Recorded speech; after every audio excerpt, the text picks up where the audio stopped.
Assalamu alaikum hormatly adamlar. Garaşsyzda baky tarapy ýurdumyzdaky täzelikler hem habarlar bilen tanışdyrýan Watan Habarlary gepleşmeler. Şugun Türkmenistanyň Prezidenti Gurbanguly BERDIMUHAMEDOW hem Russiýa Federasiýasynyň Prezidenti Vladimir Putiniň arasynda telefon arkaly söhbetleşýär. Söhbetleşiň başynda dostlukly döwletiň başçylygy milli liderimiň kakasy Gurbanguly BERDIMUHAMEDOW aradan çykmak derärli ýene de bir gedek gynanç sözlerini beýan etdi. Russiýa Federasiýasynyň Prezidenti ömrüni Türkmenistanyň halkyna gulluk etmäge başlayan Gurbanguly BERDIMUHAMEDOW'yň ýaş nesil üçin görürli mekdep bolup durýanyny belläp, Türkmenistanyň prezidentine hem oň maşgalasyna şu agyr wagtda güýç gaýrat ardyp etdi. Milli liderimiz öz nowatyna agyr gitdi. Kyblasy Gurbanguly BERDIMUHAMEDOW'yň aradan çykmak derärli bildiren gynanç üçin Russiýaly kärdeşine minnetdarlyk bildirip, Russiýanyň başçylygynyň şeýle agyr günlerde hakyky dost hökmüni hatırlatyp hem gynançy paýlaşýanyny ýokary baha berýäniňi aýtdy. Şeýle hem Russiýa Federasiýasynyň başçylygy Türkmen kärdeşini milli geňeşiň halk maslahatynyň başçylygyna saýlanmagy bilen tüýsürekden gutlap, bu wakanyň Türkmenistanyň prezidenti Gurbanguly BERDIMUHAMEDOW'yň paratatly ýol başçylygyna amala aşyrylýan siýasaty halkyň gollaýanynyň ýene de bir suwutnamasy bolup durýanyny bellädi. Dostlukly ýurdun prezidenti döwlet başçylygy Türkmenistanyň bitaraplyk derejesini nazar almak bilen gurulýan iki taraplaýyn hem köp taraplaýyn görnüşdäki Türkmen Russiýa hyzmatdaşlygynyň işiň ileridilýäni üçin hoşarlyk sözlerini beýan etdi. Şununla bağlılıkta Russiya tarafının ýokary wezipeli Türkmen wekiliýetiniň 29-30 aprelda Kazan şäherine geçiriljek Ewraziýanyň hökümetary geňeşiniň mejlisine gatnaşmagyna ýokary baha berýänligi belenildi. Hormatly prezident Gurbanguly BERDIMUHAMEDOW şäherlik üçin minnetdarlyk bildirip, forumyň işine gatnaşmak üçin Türkmenistanyň vice-premieriniň derejesinde ýokary wezipeli wekiliýetiň iýeriljekdigini aýtdy. Şununla bağlılıkta öňde boljak duşugyny iki taraplaýyn hem köp taraplaýyn görnüşde özara bähwitli hyzmatdaşy üçin täze mümkinçilikleri aşjakdygyna beýan edildi. Russiýa Federasiýasynyň başçylygy koronavirus ýokunjyna garşy görüşmekde hyzmatdaşyň hem özara golluk bermek oňyn häsiýetini kanagatlanma bilen belläp, hormatly prezidentimiz Gurbanguly BERDIMUHAMEDOW Türkmenistanyň daşary döwletleriň içinde ilkinjilen biri bolup, Russiýada önürleni virusa garşy sanjymyň hasaba alnyny üçin hoşarlyk bildirdi. Şeýle Türkmenistanyň Astrahana iýeren ansanperwer ýok üçin hoşarlyk sözleri beýan edildi. Hormatly prezident Gurbanguly BERDIMUHAMEDOW koronavirus ýokunjyna garşy görüşmek boýunça hyzmatdaşy üçin minnetdarlyk bildirip, hem prezident Vladimir Putiniň Türkmenistan tarapyndan Russiýada önürlen sanjymlary satan almakda beren şahsy gollugyny belläp, diňe bilelikdäki tagalarlar arkaly pandemiýany ýeňip boljakdygyny aýtdy. Telefon arkaly söhbetleşiň barşynda söhbetleşler öňümizdeäki tömüsde geçiriljek ikinji hadar ykdysady forumunyň hem güýzde geçirilmegi meýilleşdirilen hadar ýaky döwletleriň başçylarynyň samitiniň iki ýurdun arasyndaky hem tutuş tebitdäki dostlukly gatnaşyklary berkitmek hem giňeltmek üçin umut esas bolup hyzmat etjekde bardaky pikir maquladlar. Prezidentler Gurbanguly BERDIMUHAMEDOW hem Vladimir Putin meýilleşdirilen şäherleň ýokary derejede geçiriljakdygyny anam bildirdiler. Hormatly prezidentimiz Gurbanguly BERDIMUHAMEDOW döwletary hyzmatdaşlygynyň meselelerini geçmek bilen Türkmenistanyň hem Russiýa Federasiýasynyň arasyndaky däbi urlany dostlukly gatnaşyklaryň ähli ular boýunça üstünlikli ösürilýändigini ynatdy. Şol gatnaşyklar strategik hyzmatdaşlyk, öňden gelýän dostluk, ananyşmak hem özara düşünişmek ýürüglerini esaslandyr. Russiýa bilen netijeli gatnaşyklary putulandyrmak hem giňeltmegiň Türkmenistanyň daşary siýasatynyň esasy urlarynyň biri belläni. Şunu söwda ykdysady, energetika, medeni ansanperwer hem beýleki urlarda döwletary gatnaşyklarynyň ösüşine aýratyn ünsürli. Hormatly prezident Gurbanguly BERDIMUHAMEDOW netijeli gatnaşyklary hasam berkitmek işinde Russiýa tarapynyň işiň orny kanagatlanma bilen belläp, Türkmenistanyň taryhy taýdan kemale gelen dostlugyň hem hyzmatdaşlygyň umut däpleri ýoly goýulan Russiýa Federasiýasy bilen özara bähwitli gatnaşyklary giňeltmäge gyzyklanma bildirýänini tasdiklady. Söhbetleşiň ahyrynda Türkmenistanyň başçylygy prezident Vladimir Putin'e duýgdaşlyk sözleri üçin ýene de bir gedek minnetdarlyk bildirip, oňa berkjan saglyk, awadançylyk hem uly üstünlikleri Russiýanyň dostlukly halkyna bolsa parahatçylyk we rowaşlyk arzuw etdi.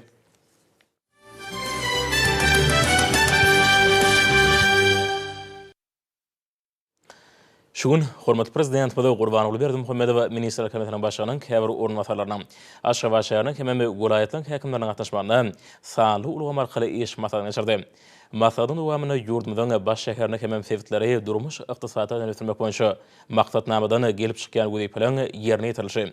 Möhümlüğünü owu hujurlyk işleriniň başy hemem öňde boljak şanly senelere görülýän taýýarlyk bilen baglanşykly meselelere garaly. Hormatly prezidentimiz sanly markal geçirilýän iş masadyny açyp, ilki bilen Ministrler Kabinetiniň başlygynyň paýtagtymda gözükçüge diýen ornatary Durdulyýewi hemde Aşgabat şäheriniň häkimi Gylyjewi güni aragatnaşyga çagyrdy.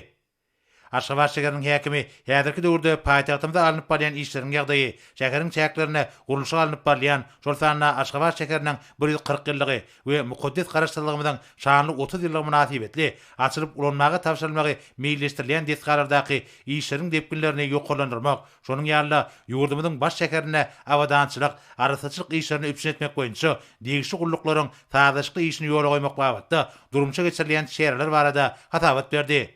Şeýle muhatabatyň başyna şanly senelere taýýarlyk görülşi barada edildi.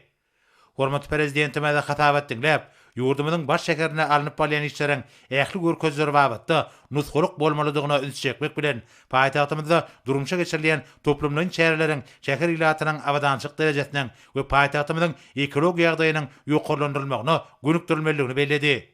Milli lidermede Aşgabat şäheriniň 140 ýyllygy hemde mukaddes garaşsyzlygymyň şanly 30 ýyllygy münasibetli meýilleşdirilen şäherlere hemme taraplaryň taýýarlyk görmegiň möhümdigine çekip, bu babatdaky işleri aýratyn gözükçülükde saklamagy taşyrdy. Soňra vice-premier Durdulyýew şu ýyl bellenilejek şanly seneleriň hormatyna tutuş ýurdumyzda ýaýlandyrylan gurulşyk işleriniň depkinleri barada hatabat berdi. Hadusanna Aşgabat şäheriniň 140 ýyllygy we beýik garaşsyzlygymyň şanly 30 ýyllygy münasibetli açylyp ulanmagy tapşyrjak desgalarda alınıp barýan işler barada ýeňişleýin habar berildi. Hormatly prezidentimiz hatabat dinläp, şu ýyl ulanmagy tapşyrjak desgalaryň ähmiýetini belledi. Çünki şol desgalar Türkmenistan paragatçylygyň we ananşmagyň watany şygar bilen geçýän ýylda şanly seneleň Aşgabat şäheriniň 140 ýyllygynyň we mukaddes garaşsyzlygymyň şanly 30 ýyllygynyň dawarlaryna aýratyn uly orna ýelýär. Şoňa görä şol desgalaryň ýokary hil derejesine hemde bellenilýän möhletine bildirilýän talaplara laýyklykda ulanmagy tapşyrylmagyny üçin etmek möhüm wezipe bolup durýar diýip hormatly prezidentimiz aýtdy we şonuň bilen baglykda vice-premiere birnäçe tapşyryklar berdi. Döwlet başlarymyz Aşgabat şäherine mundan meýlekde ösdürmegiň taslamalary, şol sanna paýtagtymyzda Daşkent tegliýakyny gurmak boýunça meýilleşdirilen işleriň barşy bilen gyzyklandy. Vice-premier beýi tegliýaky gurmak boýunça taslamalary düzmek işleriniň alınıp barlandygy, şonuň bilen baglykda bäsleşigiň birnäçe tapgyrlarynyň geçirilendigi, ýakyn günlerde bolsa onuň jemjemlenip, bäsleşigiň geňçisiniň yglan ediljekdigi barada hatabat berdi. Hormatly prezidentimiz hatabat dinläp, paýtagtymda amal aşyrylýan toplumlaryň şäher urulşyk maksatnamasynyň ýöňde goýulan ähli wezipeleri çözmägi, täsir we oýlançykly çemeleşmäni, ýöňde barjy tehnologiýalary we işleri iňgowy dünýä tejribesini çekmegi ugry edilýänini aýtdy. Milli liderimiz täze desgalaryň gurulşynyň ähmiýetini nazarda tutup, onuň gurulşygyna ýokary hil derejesine we iki halkyň milli öz bolşulygyna aýratyn üns bermegiň zerurdygyna üns çekdi. Döwlet başlarymyz bu taslama amala aşyrylanyna goňşy we dogunluk ýurdun halkynyň milli aýratynlygyny nazara almagyň möhümdigini belledi.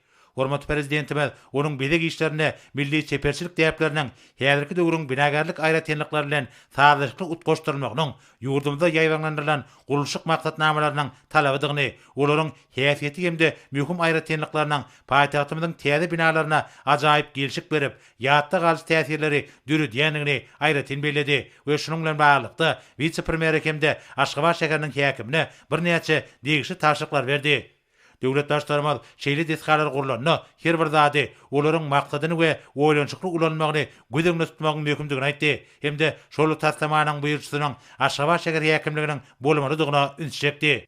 Döwlet başlarymyz beýi taslamanyň durumça geçirilmeginiň türkmen we özbek halklarynyň dost dogunlyk gatnaşyklaryny hata berkitmekde we mundan meýlekde pugturandyrmakda möhüm ähmiýetli işleriň biri boljakdygyny hemde dürli ugurlarda ýaýlandyrylan hyzmatdaşyň depkinli ötürilmegine uly ýardam berjekdigini aýratyn beledi.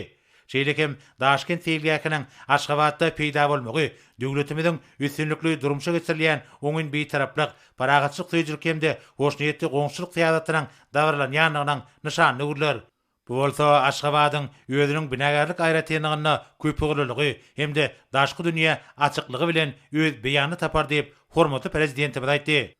Tanylgam arkaly geçirilýän iş maslahatyna soňra hormatly prezidentimiz Ministrler Kabinetiniň başlygynyň ornatary Urabiýerliwi hemde ýurdumyzyň vilayetleriniň häkimlerini güni aragatnaşyga çağırdy. Ilki bilen Ahal vilayatynyň häkimi Gurbanow vilayetde alınıp balyan işler barada hatawat berip, obagjylyk işleriniň ýagdaýy, gowy çekişiniň alınıp balyşy we güýlük bugda edilýän ideg, şeýle hem gullugynyň alınıp balyan diýetgalardaky işleriň ýagdaýy barada aýtdy. Goçanyň erkeklen ýerlerine onuň sadyşky ösüni üçin etmek boýunça derur agraten çäreler guramaçykly alyp barlýar. Şonuň ýaly häkim ekrançyk meýdanlarynyň suw üçinçiligi barada meseleleriň çözülüşi barada hatawat berdi. Hormatly prezidentimiz hatawat dinläp, ýurdumyzda bugdaýyň bol hatyryny ösürip ýetişdirmek we azyk üçinçiligini pogturandyrmak üçin vilayatyň bugdaý meýdanlaryna ösüş suwun tutmak hemde mineral dökünlerden iýmitlendirmek işleriniň depkinlerini güýçlendirmegiň zerurdygyny aýtdy. Şonuň ýaly gowy çekişiniň ýokary hili geçirilmegini we agraten kadra laýyklykda bellenlen möhletlerde tamamlanmagyny üçin etmegi, bu ýurda alınıp balyan işleriň depkinlerini güýçlendirmegi taşyrdy. Vilayetde yer almanyň we göýük bagça ekinleriniň ýokary hatyryny ösürip ýetişdirmek üçin bu ekinlere agraten kadra laýyklykda ideg edilmeliler. Bu ýurda alınıp balyan işler bir göýdükçilikde saklanmalylar. Döwlet başçylygynda ýurdumyzda 2019-2025-nji ýyllarda durmuş ykdysadydan ösürmegiň maksatnamasyna hemde o milli maksatnamasyna laýyklykda vilayetde şu ýyl meýilleşdirilýän işleriň öz wagtyny we ýokary hili ýerine getirmegini üçin etmegi taşyrdy. Şeýle hem milli liderimiz ýurdumyzyň mukaddes garaşsyzlygynyň şanly 30 ýyllyk münasibetli vilayetde açylyp ulanmaga berilmek meýilleşdirilen medeni durmuş we öýrümçik disgalaryny gullugynyň işleriniň alınıp balyşyny bir gözükçükde saklamak babatda anyk görkezmeler berdi. Soňra Balkyn vilayatynyň häkimi Atakalliýew şu günler vilayetde alınıp balyan işleriň ýagdaýy barada hatawat berip, gowy çekişiniň we bugdaýy ideg edilişiniň barşy hemde suw üçinçilik meseleläriniň çözülüşi barada habar berdi. Şeýle hem şu ýyl bellenjek şanly senler münasibetli ulanmaga tapşyryljak dürli maksatly disgalaryň gurulşygy we olaryň depkinlerini ýoklandyrmak boýunça görülýän çäreler barada hatawat berildi. Hormatly prezidentimiz hatawat dinläp, bugdaýyň bol hatyryny ösürip ýetişdirmek, azyk üçinçiligini pogturandyrmak maksady bilen vilayatyň bugdaý meýdanlaryna ösüş suwun tutmak hemde mineral dökünler bilen iýmitlendirmek işleriniň depkinlerini güýçlendirmegiň zerurdygyny aýtdy.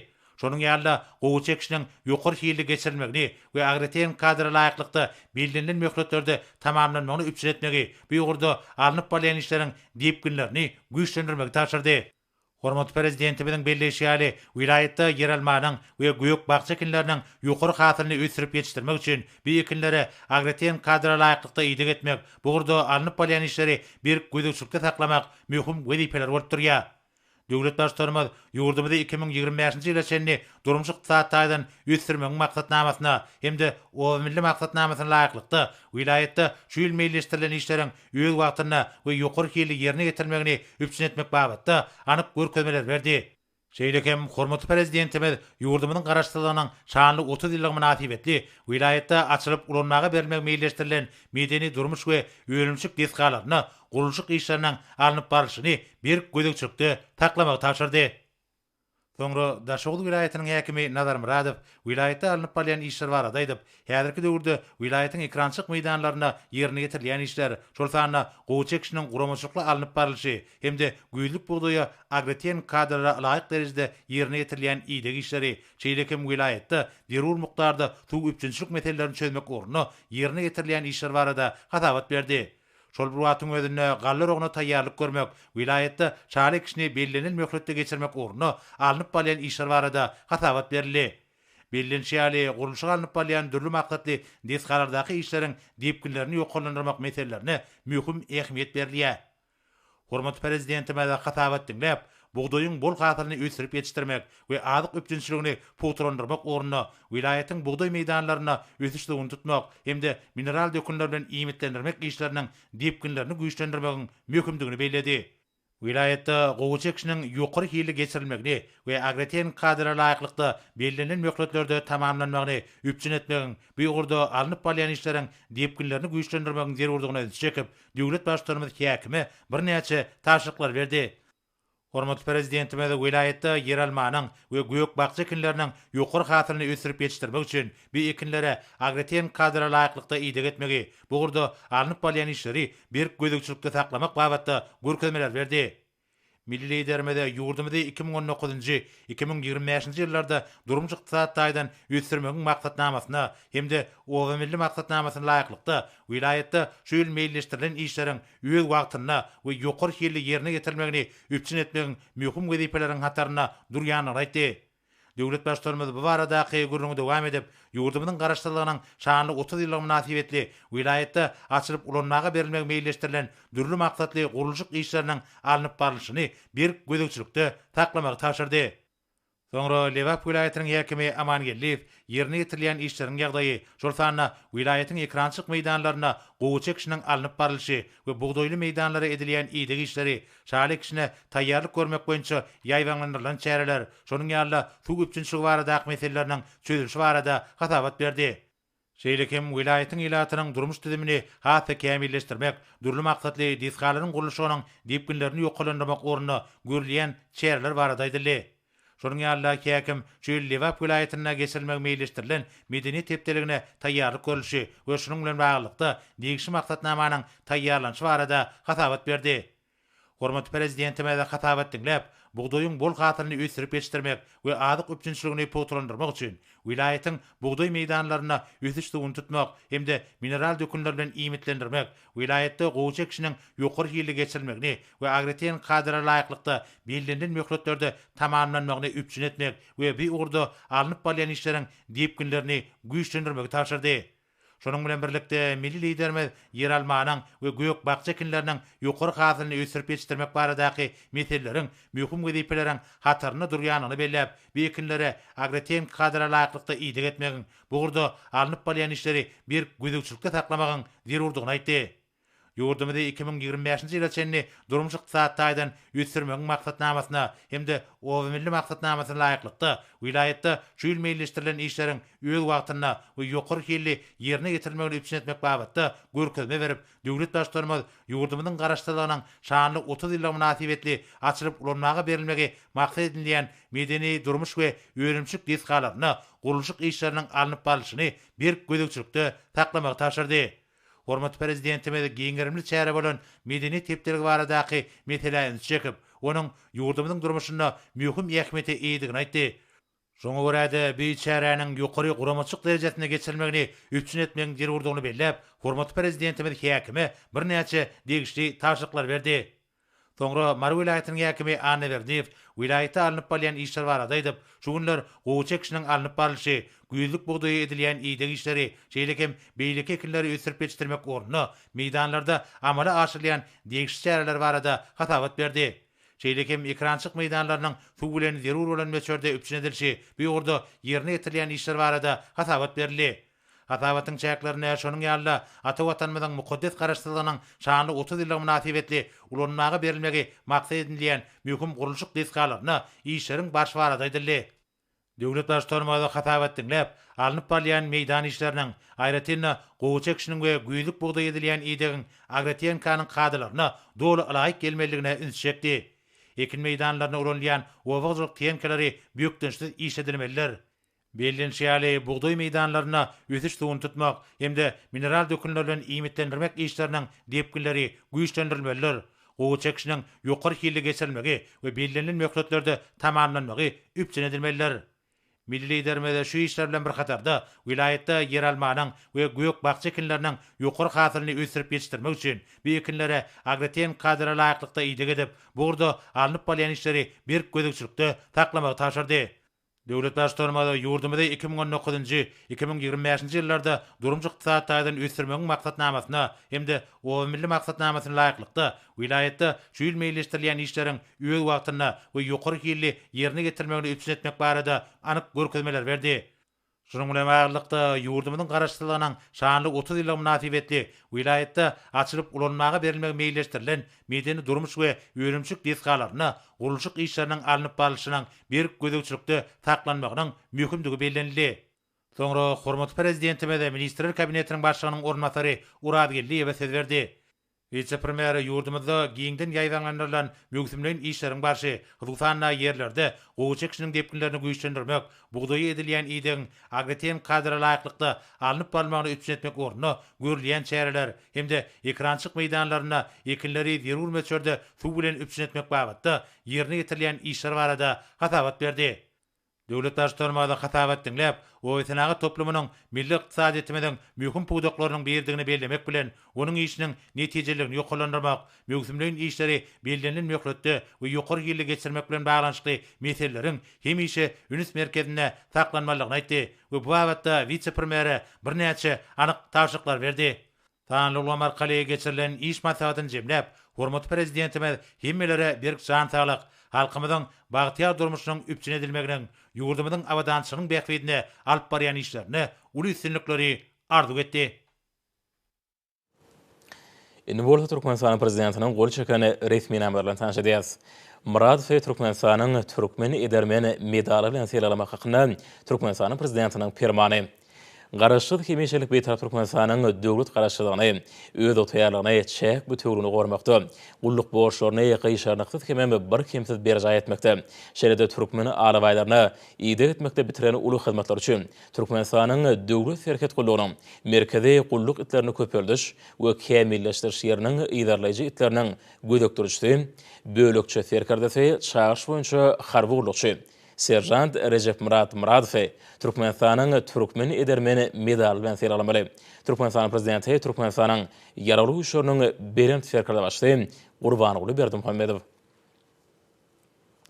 çağış boýunça harby gulluk geçýän harby gullukçylary Türkmenistanyň ýaraly üçin beýleki goşunlaryny we harby idaralaryny harby gullukdan boşatmak we Türkmenistanyň raýatlarynyň harby gullugy nowatdaky çağırış hakynda Türkmenistanyň Prezidentiniň 2020-nji ýylyň 17-nji martyna çykaran 819-njy Permany laýykly Türkmenistanyň Prezidenti Türkmenistanyň ýaraly üçin bilen serkerde başly Gurbanguly BERDIMUHAMEDOW buyrag gol çekdi. Resmi nama laýyklykda Türkmenistanyň Döwlet serhet gullugyny harby borçluk we harby gulluk hakyndaky Türkmenistanyň kanunyny belenen möhretler gullugydy. Türkmenistanyň Döwlet serhet gullugynyň merkezi gulluk itlerini köpeldiş we kämilleşdiriş ýeriniň idarlaýjy itleriniň gödöktürjüsi, bölükçe serkerdesi çağış boýunça harby gullukçy serhet R.Myradowy gulluk borçlaryny gyşarnyksyz we birkemsiz berjaý deneli hemem Türkmen alabaýlaryna ideg etmekde bitiren uly hyzmatlaryny gözüňde tutup, ony ilkinji nowatda dawraly ýagdaýda harby gullukdan boşatmak tawşyryldy.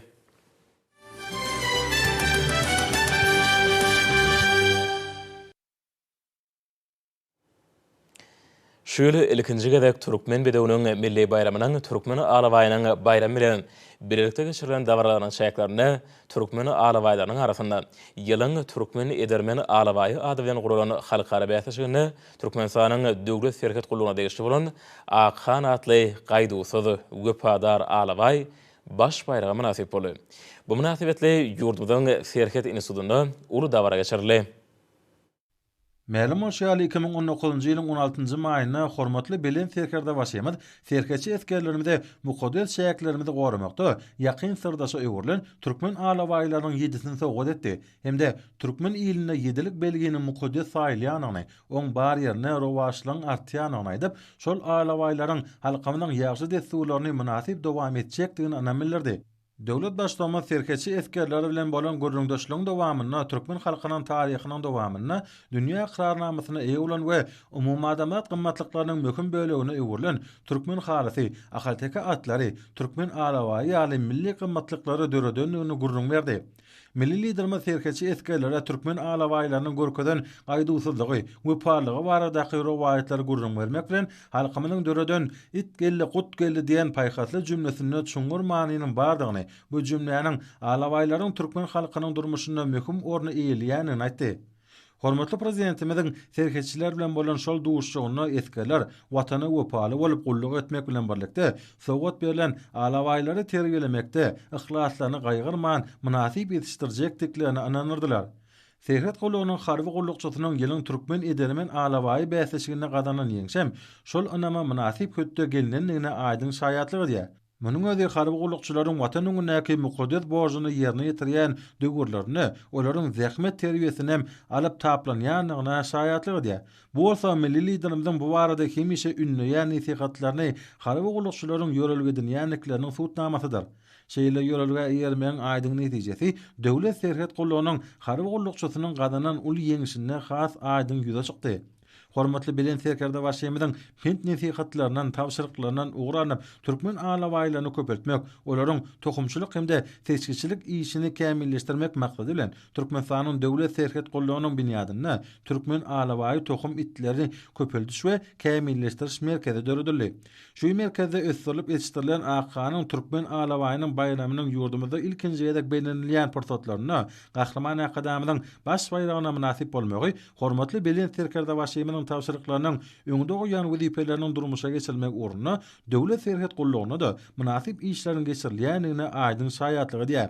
Döwlet serhet gullugyna akan ýan alabaýyň hormatly prezidentimiň baş bayragyna eýe bolmagynyň şanyna golalan dawara döwlet senamynyň ýerine ýetirilmegi bilen başlandy.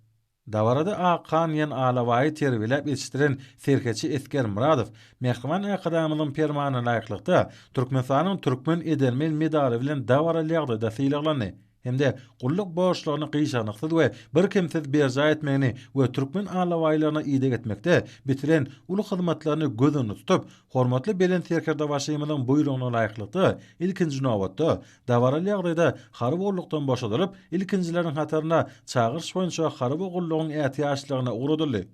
Munyň özi eski ýygyň durmuşyna iň şahatlykly buýsançly waka boldy. Şeýle de dawarada çykyş edenler milli buýsanjymyz bolan türkmen alabaýlarynyň şan şöhratyny dünýä derejesinde belinde galdyrmakda, Mehriban akadamydan bitirýän beýgi işleri barada aýratyn durup geçdiler. Hususan alabaýlara diňe bir öý goşlaryň mal mülkün goragyny däle, eýsemde ata watanymyzyň döwlet serhetiniň goragyny netijeli ulanmak baradaky başlangyjyň hormatly bilen serkerde başlaýmada degişligi çykyşlarda buýsançlan belenildi.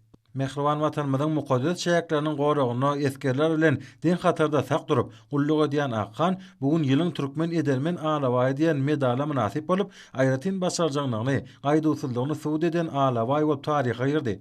Onu şeýle derejede terbiýelep ýetişdirip, zähmet endigini el alan serhetçi eski R.Myradowy bolsa, hormatly prezidentimiň baş bayragi bolan Toyota Camry kysymly ýeňil awtouloga hemde göçme kuboga eýe boldy. Ýere gelen aýsak täze döredilen türkmen edermen medalyny ilkinji bolup, serhetçi esker R.Myradowyň münasip bolýan aýratyn buýsançly wakadyr. Munyň özi watan öňünde gulluk borçlaryny münasip alyp barýan harby gullukçylar, şol sana serhetçi eskerler üçin ajaýyp nusgaý urulýan misallar.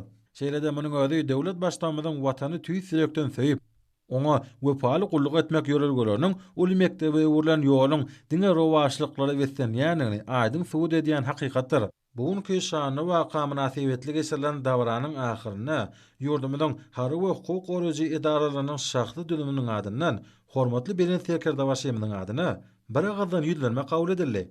Soňra şanly waka münasibetli guralan dawara atnaşan ýurdumyzyň harby hemde hukuk goraýjy edaralarynyň harby gullukçylary dawaraly ýöriş geçdiler. Bu ýerde guralan sergi dawaranyň öz boşly uwuşyny artdyrdy. Onna ahalteke bedewleriniň hemde türkmen alabaýlarynyň wasbyny ýetirýän sungat eserler görkezildi.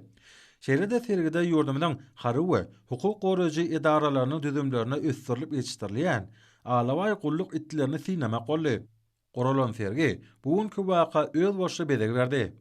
Men Türkmenistanyň Döwlet serhet gullugynyň çağırşy boýunça harby gullukçysy, türkmen edermen medalynyň eýesi serjant R.Myradowy ýurdumyzda ilkinji gedek bellenilýän türkmen bedewiniň milli bayramy hemde türkmen alabaýynyň bayramy münasibetli ýylyň türkmen edermen alabaýy ady bilen geçirilen bäsleşikde meniň akan lakymly alabaýy tim bilen gatnaşyp baş bayragyna münasip bolmagym, şeýle hem gahraman arkadaşym Degişli Permany laýykda türkmen edermen medaly bilen sylaglanmagym meniň belent başymy göge getirdi. Meniň muňa buýsanjymyň çägi ýok. Gahraman arkadaşymyza şaserpaý üçin tüýsüregimden alkyşlarmy aýdýarym. Milli gymmatlygymyz bolan türkmen alabaýynyň şan şöhratyny belinde galmagy, hormatly bilen serkerde başyny taýýallarynyň netijesi bolup durýar. Harby gulluk döwründe türkmen alabaýytlaryny döwlet serhetiniň goragyna taýýarlap, ýygydyr turgulleşdirip, mukaddesat watanyň dostulyk serhetini goramakda münasip goşanlygymy çäksiz begenýär. Men geljekde hem harby gullugymy tamamlap Türkmenistanyň serhet institutyna okuw berip, serhetçi serkerde bolup, Türkmen alabaýymyzy mukaddes serhetlerimizi goramak üçin münasip goşandymy goşmagy maksat edilýär. Halkymyza itgelli gutgelli it bagyt diýilýär. Ine şunu alabaý maňa bagyt getirdi. Muňa men begenjimin çägi ýok. Men mundan meýläkem arasagan tohumtlaryny olar idetmekde, ösürüp yetişdirmekde münasip goşandymy goşjakdy munyň ýarym. Hormat bilen serkada başymyň jany sag ömrü uzak bilen baş aman bolsun. Alyp baran işleri hemişelik wagtlara beslensin. Garaşsyz baky bitarap watanymyza, mähriban halkymyza, Türkmenistanyň hormatly prezidentine, Türkmenistanyň ýarag güýçleriniň bilen serkada başyny uludýar. Şugun paýtagtymyz Aşgabatda hemem ýurdumyň uraýatlaryna maslahatlar geçirli. Olar Türkmenistanyň parahatçylygyň we ynanşmaň watan ýylynyň taryhy wakalarynyň birine urulan Türkmen bedewiniň milli bayramy hemem Türkmen alabaýynyň bayramy natibetli geçirilen uly terbiýeçilik hemem watan söýjülük ähmiýeti bilen tapawutynyň dawarlary halk hoşallygynyň ýüze çykmasyna öwrüli. Maslahatlarda bu ýa-da çykyşlar dinlenýär. Berjaý döwletimiziň bagtyarlyk döwrüne arkada prezidentimiziň tawallalaryny netijesinde güneşli diýarymyzyň her bir güni halk hakydatyny hemişelik galjak taryhy wakalary betlenýär. Türkmen bedewiniň milli bayramy we Türkmen alabaýynyň bayramy natibetli ýurt möçerine hemde güneşli diýarymyzyň ähli tewitlerine geçirilen ruh bilen çäreler munyň aýdyn mysallary. Maslahatlarda çıkıp geplen adamlar Türkmen bedewiniň milli bayramy we Türkmen alabaýynyň bayramy natibetli geçirilen dawarlar barada hemde olan aýratyn ähmiýeti hakyna giňişlen gurrun etdiler. Şol günkü wakalar Garaşsyz hemişelik Bitarap döwletimiziň taryhyna hemişelik galjak aýratyn sahypa bolup ýazyldy. Vilayatyň ýaklysyna halkara Türkmen alabaýytlary assosiasiýasynyň vilayat merkezleriniň binalarynyň ulanylmagy berilmegi adamlaryň göwnlerini galkynyrdy. Maslahatlarda çykyş edenler Berjaý döwletimiziň bagtyarlyk döwrüne ýurdumyzda etçinatlygyň ösdürilmegi, Türkmen alabaýytlarynyň mirasynyň giňden öwrenilmegi, dünýä wagt edilmegi üçin ähli zerur şertleň döredilýänini aýtdylar. Şeýle maslahatlara gatnaşanlar gahrman arkadagymyzyň Türkmen alabaýytlyk kitabyny alabaý biziň watanymyzyň baýlygy, ol biziň ata-babalarymyzyň döreden milli gymmatlygy, onu gorap saklamak, ähli ajaýyplygy bilen geljek nesillerimize ýetirmek biziň borçumyz diýen ajaýyp setirlerde Türkmen tebigatynyň gaýtalanmazlygy we merdany etçinatlygyň baý tejribeleri esasyna kemale getirilen Türkmen alabaýynyň awry mertebesine münasip baha berilýänligi bu ýsonçylan aýratyn bellenilip geçirildi. Hoşalyk maslahatlarda edilen çykyşlarda arkada prezidentimiziň Türkmen etçinatlaryny milli gymmatlyklarymyz bolan Türkmen alabaýyny sarpalamagy, öwrenmäge, aýap saklamagy, geljekde nesillere getirmäge döreden mümkinçilikleri barada çykyşlaň ençemesi dinlendi.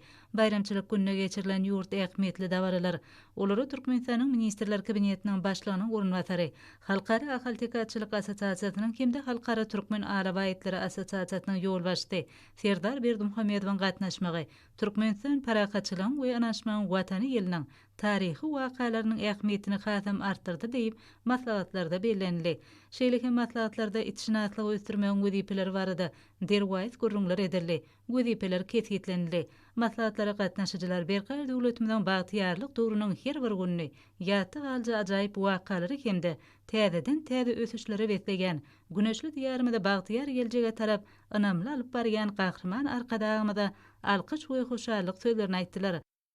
Şeýle hoşallyk maslahaty Içeri işler ministrliginiň institutuna da geçirildi. Onda çykyş edenler ýokary derejede geçirilen bayramçylyk dawarlarynyň watan söýjülük ähmiýeti barada giňişlerini gurrun etdiler.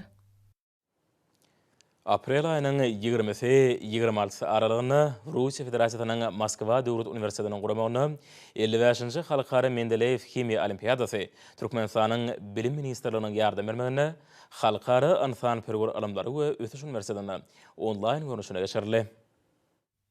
Video aratnaş gullugyny arkaly geçirilen 55-nji Halkara Mendeleýew Himiýa Olimpiadasyna jemi 28 döwletden 145 tane zekinli okuwçy gatnaşdy. Halkara Mendeleýew Himiýa Olimpiadasy diňe nazara bilimleri boýunça 2 tapyrda geçirildi. Bu ýa halkara bäýaşyny ýurdumyň zekinli mektep okuwçylaryny saýlanyň topar gatnaşdy.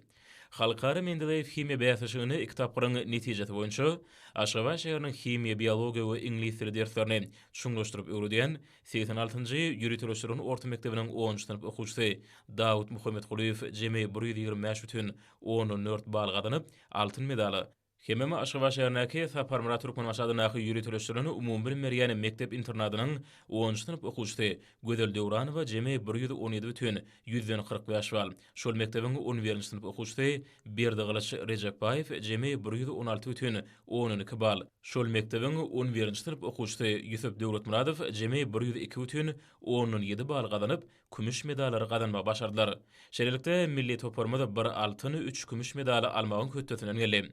Milli ýygynnymada 4 okuwçydan ibaret bolan topar bilen gatnaşyp, olaryň ählisynyň altyn hemme kümüş medallary munasip bolmaklary ýurdumyzda alim bilim rugumynyň kämilleşýäniňiň aýdyň subutnamasydyr. Hormatly alymlar, ine bolsa ýurdumyň raýatyna we paýtagtyň Aşgabatda 26 aprel saat 20-den 27 aprel saat 20-çe boljak howa bardy. Türkmenistanyň howa maglumatlygynyň berýän habar bilen tanışýaryň.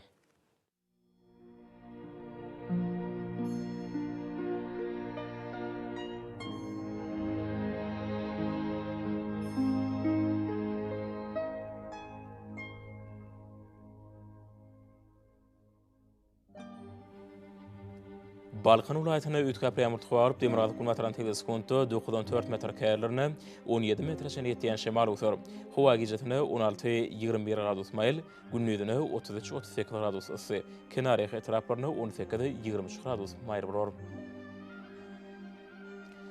Ahal ulaýatyna ütkap ýağmur tuwaryp Gunortown Watan teleskonto 94 metr kärlerini 17 metrçe ýetýän şemal utar. Howa gijetini 16-21 gradus mail, günnüdini 33-38 gradus ysy bolar.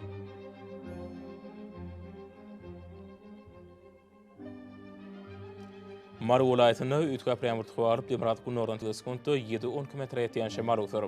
Howa gijetini 12-17 gradus mail, günnüdini 32-37 gradus ysy bolar.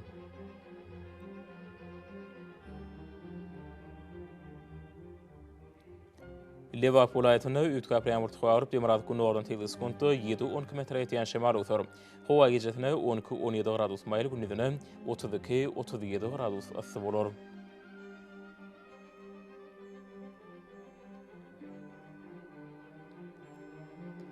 Daşoğuz ulaýatyna ütkap ýağmur tuwaryp Gunordan teleskonto 7-12 metr ýetýän şemal utar. Howa gijetini 12-17 gradus mail, günnüdini 32-37 gradus ysy bolar.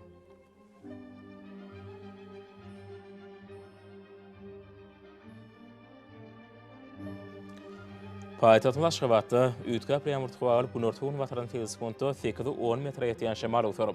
Howa gijetini 18-20 gradus mail, günnüdini 35-37 gradus ysy bolar.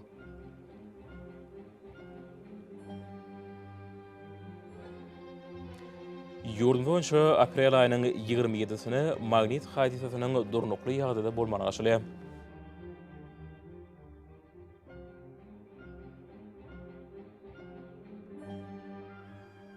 Edi watandaşlar, häzirki wagtda howanyň düzümini tozan bölüşikleriniň möçferiniň gadydan 10 götürüm artmagy bilen baglanyşykly howa şertleriniň adam bedene ýetirýän oňoýsuz täsirleriniň öňalmak üçin agyz burun örtüklerini ulanmagy. Şeýle hem ýaz pasynda howanyň derejesiniň üýtgeýäni nazar alyp, pasada uraga inmegi maslahat berýäs.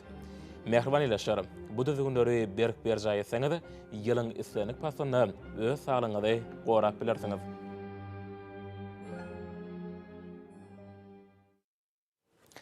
Mehriban adamlar, şunun Watan Habar repaşamız jemleýäs. Berkarar döwletimiziň bagtýarlyk döwründe ata Watan Türkmenistan ähli wagtlarda ösüşýär esenýär. Ähli ösüşýän ödününde bolsa halkyň bähbidi bar. Çünki biziň ýurdumyzda döwlet adam üçindir. Hoş sag bolun, ezileşer.